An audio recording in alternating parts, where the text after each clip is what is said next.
Good morning all. ఈరోజు project ఏంటంటే, effect of commercial detergents and plastic polluted water on mitosis and molecular biology of onion root tips.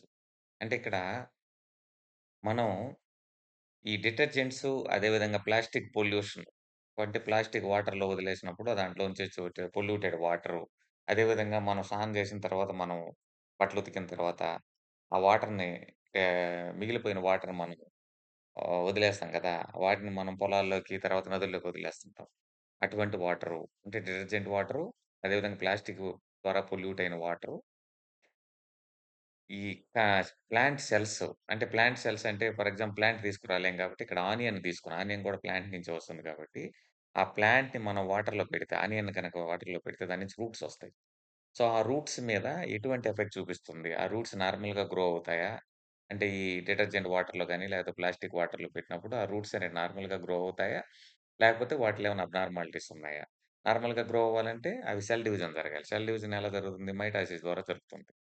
So, ఆ mitosis అనేది నార్మల్‌గా ఉందా? అబ్నార్మల్‌గా ఉంది. అదే విధంగా ఇంకొంచెం లోపలికెళ్ళామంటే మాలిక్యూల్స్ అంటే డీఎన్ఏ, ఆర్ఎన్ఏ ఉంటాయి గదా! అందులో ఆర్ఎన్ఏ అనేది ఎలా ఎక్స్‌ప్రెషన్ అవుతుంది? ఆర్ఎన్ఏ ఎక్స్‌ప్రెషన్ ప్యాటర్న్ మారుతుందనమాట. సో, ఈ ఆర్ఎన్ఏ ఎక్స్‌ప్రెషన్ ప్యాటర్ను అదేవిధంగా ఈ మైటోసిస్ జరిగే విధానాన్ని రెండిటిని మనం ఏం చేస్తామంటే కంపేర్ చేస్తామనమాట. సో, ఈ ప్రాజెక్ట్ ద్వారా కమర్షియల్ డిటర్జెంట్ సొల్యూషన్స్ గాని, లేకపోతే ప్లాస్టిక్ పొల్యూటెడ్ వాటర్ గాని, ఈ మైటోసిస్ మీద గాని, లేకపోతే ఆ కణాల్లో ఉండేటువంటి ఆర్ఎన్ఏ ఎక్స్‌ప్రెషన్ ప్యాటర్న్ మీద గాని ఏ విధంగా ప్రభావం చూపిస్తుందనేది మనం చదువుకుంటామనమాట.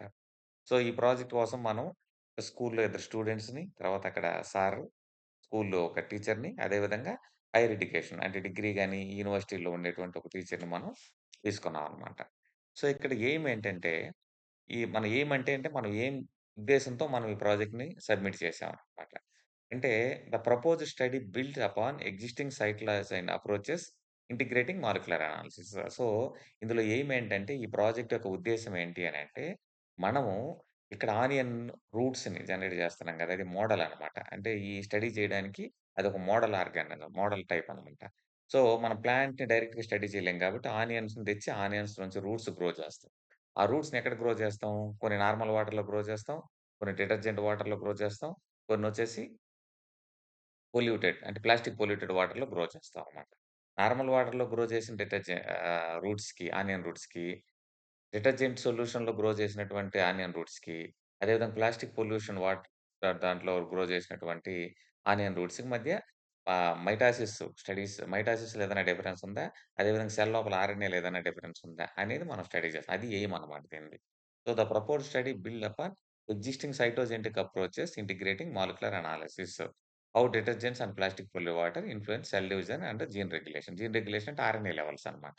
సో, సెల్ డివిజన్‌ని అదేవిధంగా సెల్ లోపల జరిగేటువంటి ఆర్ఎన్ఏ ఎక్స్‌ప్రెషన్ అంటే జీన్ రెగ్యులేషన్‌ని ఈ డిటర్జెంట్స్ అదేవిధంగా ప్లాస్టిక్ పొల్యూటెడ్ వాటర్ ఏ విధంగా ఎఫెక్ట్ చేస్తుందనేది స్టడీ చేయడమే మన ప్రాజెక్ట్ యొక్క ఉద్దేశ్యం అన్నమాట. సో, దాన్ని మనం స్టడీ చేయాలంటే కొన్ని ఆబ్జెక్టివ్స్ అనేటివుంటాయన్నమాట. లక్ష్యాలనేటివుంటాయి. ఆ లక్ష్యాలేంటంటే evaluate the psychological effects of commercial detergents and plastic polluted water and allium cepa mitotic index. First ఏం చేస్తామనంటే ఆనియన్ తెచ్చేసి ఒకటేమో కంట్రోల్ నార్మల్ వాటర్‌లో, ఇంకోటేమో డిటర్జెంట్ సొల్యూషన్ వాటర్‌లో, ఇంకోటేమో ప్లాస్టిక్ పొల్యూటెడ్ వాటర్‌లో పెట్టి రూట్స్ జనరేట్ చేస్తాం. ఆ రూట్స్ జనరేట్ అయిన తర్వాత వాటిల్లో కంట్రోల్‌లో మైటాసిస్ ఎలా ఉంది? అంటే సెల్ డివిజన్ ఎలా ఉంది? డిటర్జెంట్స్ దాంట్లో మై డే సెల్ డివిజన్ ఎలా ఉంది? అదేవిధంగా ప్లాస్టిక్ పొల్యూటెడ్ వాటర్‌లో సెల్ డివిజన్ ఎలా ఉందనేది స్టడీ చేస్తాం అన్నమాట. అదే సైకలాజికల్ ఎఫెక్ట్స్ అంటాం. రెండోది analyse the extent of cytotoxicity induced by varying concentration. ఇక్కడేందంటే సింగిల్ కాన్సంట్రేషనే గాకుండా డిఫరెంట్ కాన్సంట్రేషన్‌లు వెళ్తా ఉంటది.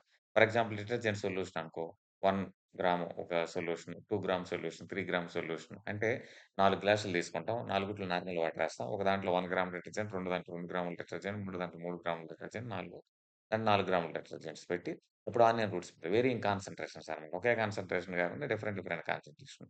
అదే విధంగా ప్లాస్టిక్ పొల్యూటెడ్ వాటర్ కూడా డిఫరెంట్ కాన్సంట్రేషన్‌లో పెట్టి వాటిలో రూట్స్ అనేటివి ఎలా జనరేట్ అవుతున్నాయి? వాటిలో సైకలాజికల్ ఎఫెక్ట్ ఎలా ఉందని స్టడీ చేస్తాం.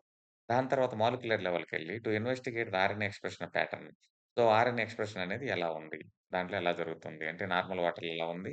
డిటర్జెంట్ సొల్యూషన్‌లో ఎలా ఉంది? అదే విధంగా దీంట్లో ఎలా ఉందనేది స్టడీ చేస్తామన్నమాట.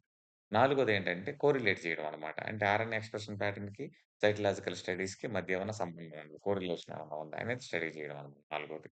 సో, మనకి అసలు దీని మీద ఎందుకు ఐడియా వచ్చిందనంటే, మనం ఆల్రెడీ ప్రీవియస్‌లో కొన్ని ఎక్స్‌పెరిమెంట్స్ చేసినప్పుడు, ఒక ఆనియన్ రూట్స్‌ని నార్మల్ వాటర్‌లో అదేవిధంగా కొంచెం డిటర్జెంట్ ఏసినప్పుడు 0.0125% డిటర్జెంట్‌లో, అదేవిధంగా 0.1% డిటర్జెంట్‌లో మనం గ్రో చేసి, వాటిని క్రాస్ సెక్షన్ కట్ చేసేసి, అంటే మధ్యలో కట్ చేసేసి, మైక్రోస్కోప్‌లో చూస్తే, నార్మల్‌లో కంట్రోల్‌లో పెరిగినోటికేమో చాలా బాగా సెల్స్ బాగా ఉన్నాయన్నమాట. అంటే రౌండ్‌గా, నీట్‌గా ఉన్నాయి.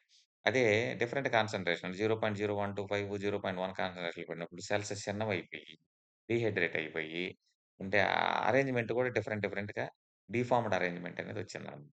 అంటే డిటర్జెంట్ కాన్సంట్రేషన్ మారితే సెల్ యొక్క రూట్ యొక్క సెల్స్‌లో అరేంజ్‌మెంట్ కూడా మారిపోతుంది. సెల్ యొక్క రూట్‌లో అరేంజ్‌మెంట్ మారిపోతే దాని గ్రోత్ కూడా మారిపోతుంది. సో, ఇది మనం ఆల్రెడీ ప్రీవియస్‌గా చేసిన స్టడీస్ ఆధారంగా మనకు తెలిసిన విషయం అనమాట. సో, దీని ఆధారంగా చేసుకొని మనం ఈ ప్రాజెక్ట్‌ని ప్రపోజ్ చేసాం. ప్రపోజ్ చేసిన తర్వాత ఈ 4 ఆబ్జెక్టివ్స్ మనం చెప్పామనమాట. సో, ఇందులో ఉండేదేంటి? మనకి డిఫరెంట్ మెథడ్స్ ఎలా అప్లై చేస్తాం? First sample preparation. శాంపిల్ మనం ప్రిపేర్ చేయాలి. ఏంటంటే ఆనియన్స్ ఉంటాయి కదా! వాటిని తీసుకొని ఆనియన్స్ చివర చిన్న చిన్న రూట్స్ లాగా ఉంటాయి. వాటిని కట్ చేసేసి అంటే కట్ చేసేసి, ట్రిమ్ చేసేసి వాటిని కంట్రోల్ సొల్యూషన్‌లో అదేవిధంగా experimental solution. Control solution normal water. Experimental solution అంటే మనకి డిటర్జెంట్ కాన్సంట్రేషన్ డిటర్జెంట్ సొల్యూషన్ గాని, లేకపోతే ప్లాస్టిక్ సొల్యూషన్‌లో ఉంచి ఫ్రూట్స్‌ని గ్రో చేస్తాం. డిస్టిల్డ్ వాటర్ కంట్రోల్ అవుతుంది. కంట్రోల్ అనేది డిస్టిల్డ్ వాటర్. అంటే ఏదైనా సరే నార్మల్ దాంతో కంపేర్ చేయాలి కాబట్టి. అదే విధంగా ఎక్స్‌పెరిమెంటల్ అంటే మనకు డిటర్జెంట్ వాటర్, అదే విధంగా ప్లాస్టిక్ వాటర్. సో, దీంట్లో గ్రో చేస్తే దాన్ని శాంపిల్ ప్రిపరేషన్ అంటాం. తర్వాత సైకలాజికల్ అనాలిసిస్. సైకలాజికల్ అనాలిసిస్‌లో ఏం చేస్తామనంటే, ఆ రూట్స్ గ్రో అయ్యాయి కదా! కంట్రోల్‌లో అదే విధంగా డిటర్జెంట్సు, ఇంకోటేంటి మనకి ప్లాస్టిక్ పొల్యూటెడ్ వాటర్‌లో. వాటిలో ఆ కణాల మైటాసిస్ అంటే సమవిభజన అనేది ఎలాగుంది? ఫిక్స్డ్ రూట్స్ అంటే ఫస్ట్ ఏం చేస్తామంటే, ఆ రూట్స్ జనరేట్ అయిన తర్వాత రూట్స్‌ని ఇక్కడ కార్నాయ్ ఫిక్సేటివ్ అని ఒకటుంటుంది కెమికల్. ఆ కెమికల్ ఫిక్స్ చేస్తాం. తర్వాత హెచ్‌సీఎల్‌తో ట్రీట్ చేస్తాం. హైడ్రోక్లోరిక్ యాసిడ్‌తో. ఆ తర్వాత అసిటోకార్బన్‌తో స్టెయిన్ చేసేసి స్లైడ్ మీద పెట్టి మైక్రోస్కోప్‌లో అబ్జర్వ్ చేస్తాం అన్నమాట. అబ్జర్వ్ చేసిన తర్వాత ఈ కంట్రోల్‌లో ఉన్నటువంటి రూట్ యొక్క మైటాసిస్ అదే విధంగా ఎక్స్‌పెరిమెంటల్ అంటే డిటర్జెంట్‌లో అదే విధంగా పాలిస్టిక్ పొల్యూటెడ్ దాంట్లో ఉండేటువంటి వాటిక మధ్య మైటోసిస్ ఎలా ఉందని కంపేర్ చేస్తాం. తర్వాత ఆర్ఎన్ఏ ఎక్స్‌ప్రెషన్ ప్యాటర్న్ స్టడీ చేయాలి. ముందేం చేయాలి? ఆ రూట్స్‌ని తీసుకొని రూట్‌లోంచి ఆర్ఎన్ఏని ఎక్స్ట్రాక్ట్ చేస్తాం. ఆర్ఎన్ఏని ఎంత అమౌంట్ వచ్చిందని క్వాంటిఫై చేస్తాం. తర్వాత దాని నుంచి మళ్ళీ సీడీఎన్ఏ అంటే కాంప్లిమెంటరీ డీఎన్ఏ. ఆర్ఎన్ఏ నుంచి డీఎన్ఏ సింథసిస్ అయితే దాన్ని కాంప్లిమెంటరీ డీఎన్ఏ అంటాం. దాన్ని సింథసైజ్ చేసి దాన్ని పీసీఆర్ పాలిమరేజ్ చైన్ రియాక్షన్ అనేది చేస్తాం. మన కరోనా టైమ్‌లో పీసీఆర్ టెస్ట్ అన్నాం కదా! అట్లాంటిదన్నమాట ఇది కూడా. So, PCR polymerase chain reaction చేసేసి, తర్వాత దాన్నేం చేస్తాం అనాలిసిస్ చేస్తాం. ఎంత లెవెల్‌లో ఎక్స్‌ప్రెషన్ అయింది అనేదాన్ని బట్టి. అది అయిపోయిన తర్వాత డేటా అనాలిసిస్. ఇప్పుడేం చేస్తామంటే స్టాటిస్టికల్ మెథడ్స్‌ని ఉపయోగించి సైకలాజికల్ అంటే మైటోసిస్ అదేవిధంగా ఆర్ఎన్ఏ ఎక్స్‌ప్రెషన్ ప్యాటర్న్ ఎలా ఉంది? ఈ రెండికి ఏమైనా కోరిలేషన్ ఉందా? అనేది కంపేర్ చేస్తాం అన్నమాట. అనో టెస్ట్ అదేవిధంగా కోరిలేషన్ అనాలిసిస్ ద్వారా. ఇవి మనకు మెథడాలజీస్. ఈ ప్రాజెక్ట్ చేయడం వల్ల ఉపయోగం ఏంటి అనంటే, provide simple yet powerful model to assess the psychological and genotoxic effect of commercial detergent and plastic polluted water వల్ల, అదే విధంగా కమర్షియల్ మనం వాడేటువంటి డిటర్జెంట్స్ వల్ల జన్యు పరంగా గాని, లేకపోతే కణాపజాల పరంగా గాని, ఏదైనా మొక్కల్లో గాని, వాటిల్లో ప్రభావం చూపుతుందా అనేదాన్ని మనం సింపుల్‌గా స్టడీ చేయొచ్చు ఆనియన్ మోడల్‌లో వచ్చేసి. అదే విధంగా mito mitotic behaviour RNA expression pattern మనం స్టడీ చేయొచ్చు. Early indicator of cellular stress అంటే మన డిటర్జెంట్స్ అదేవిధంగా ప్లాస్టిక్ పొల్యూషన్ అనేది మొక్కలలో ఉండేటువంటి కణాల మీద ఎటువంటైనా ఒత్తిడిని చూపిస్తుందా? ప్రభావాన్ని చూపిస్తుందా? అదేవిధంగా ఎన్విరాన్మెంట్ మీద ఏదైనా ఎఫెక్ట్ చూపిస్తుందా? అనే దాన్ని కూడా మనం ఈ ప్రాజెక్ట్ ద్వారా చెప్పొచ్చనమాట. అదేవిధంగా results waste water management practices కూడా మనం దీని మీద క్లియర్‌గా చెప్పొచ్చనమాట. అదేవిధంగా understanding how pollutant alter gene expression aid in predicting long term ecological risks. అదేవిధంగా ఇప్పుడు మనం యూజ్ చేసే బయటికి రిలీజ్ చేసేటువంటి డిటర్జెంట్ పొల్యూటెడ్ వాటరు, అదేవిధంగా ప్లాస్టిక్ పొల్యూటెడ్ వాటర్ వల్ల లాంగ్ టర్మ్ ఎఫెక్ట్ ఏదైనా ఉంటుందా? లేకపోతే జీవ వైవిధ్యం మీద గాని, క్రాప్ ఈల్డ్ మీద గాని ఏమైనా ప్రభావం చూపుతుందనేది కూడా చెప్పొచ్చనమాట. వీటితో పాటుగా మనం చేసేటువంటి ప్రాజెక్ట్ ఔట్‌కమ్ అనేది పాలిసీ ఫ్రేమ్‌వర్క్స్ అంటే ఇప్పుడు వరకు ఏమనుకున్నాం డిటర్జెంట్స్, ప్లాస్టిక్ ఏముందిలే వదిలేయి ఎక్కడ పడితే అక్కడ పడేస్తే పోద్దిలే. దానివల్ల ఏం అంత ప్రభావం ఉండదని అనుకుంటున్నారు. బట్ ఈ ప్రాజెక్ట్ ఏం చెప్తుందనంటే వీటి వల్ల కూడా స్లోగా మొక్కల మీద, తర్వాత ప్లాంట్స్ మీద, యానిమల్స్ మీద అవి కూడా ప్రభావం చూపిస్తుందని చెప్పేసి, బయోలాజికల్ ఇంపాక్ట్స్ ఉంటాయని చెప్పేసి అని కూడా మనం దాన్ని ప్రూవ్ చేయగలగనమాట.